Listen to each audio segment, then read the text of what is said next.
First up tonight, a tragic ending to an overnight standoff. Authorities negotiating with the suspect for hours, only to find two people dead outside the home. Now, we've been working to get answers for you since this morning, with police not revealing much about how this started and who the suspect and the victims were. Thanks for being with us right now at 6 o'clock. I'm Gulston Dar. And I'm Andrea Flores. This all started at 11:30 last night when a relative of a woman killed ran to a home next door to call police.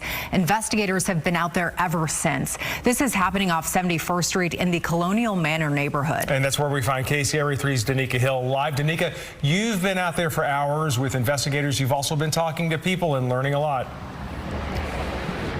Yeah, we have learned a lot of details recently in the last hour or so, but right now on the scene, there is just one officer here. I want to show you exactly what we're seeing here on the scene. There's just one officer, but we have seen these construction crews going in. They're rebuilding the fencing around the house and also boarding up some of the property in the back of the home. But some of the details that we have learned that the man arrested is 44-year-old Manfred Shield. Now, all day we have seen detectives coming in and out of the house. Several of the neighbors here tell me he's been living in that home for years. Now, I spoke with one neighbor who says he actually spent some time with who he knew as Fred and started to become friends with him. But he says that all shifted about 6 months ago. He started to notice a change. Shield now in police custody after that hours-long standoff. That neighbor tells me he feels like there could have been something done to avoid this entire situation.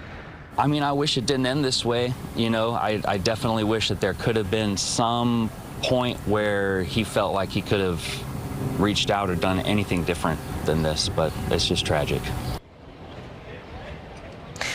Now, also, while we were out here, a friend of Shield's came by asking about his dogs. He says he told Fred if anything were to happen that he would take care of his dogs, take over for him. He told me he spoke with Fred just a few hours before this all started, and it didn't seem like anything was boiling up at that point. But for him, it feels like he has lost a friend now.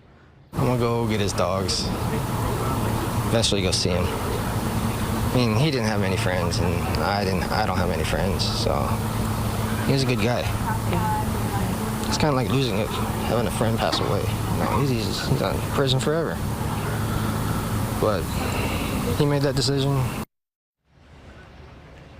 Now, we haven't learned anything about the victims inside of the home, but through talking with neighbors outside here, we did learn that there was another man that lived in that home who was in need of caretaking, and there was also a woman that was taking care of him. And so we do know that there was a man and a woman killed in this situation. That's what police found inside of that home. We also did learn that the woman that initially called police was inside of that home at one point, made it out, did survive this situation, and is a relative of the woman that was found dead inside of that home. Now, Shields is in police custody. He is now facing homicide charges, and he will be booked into the Sacramento County Jail. Here in Sacramento, Danica Hill, KCRA 3 News. Yeah, so many different angles to that story they're playing out. Danica, thank you.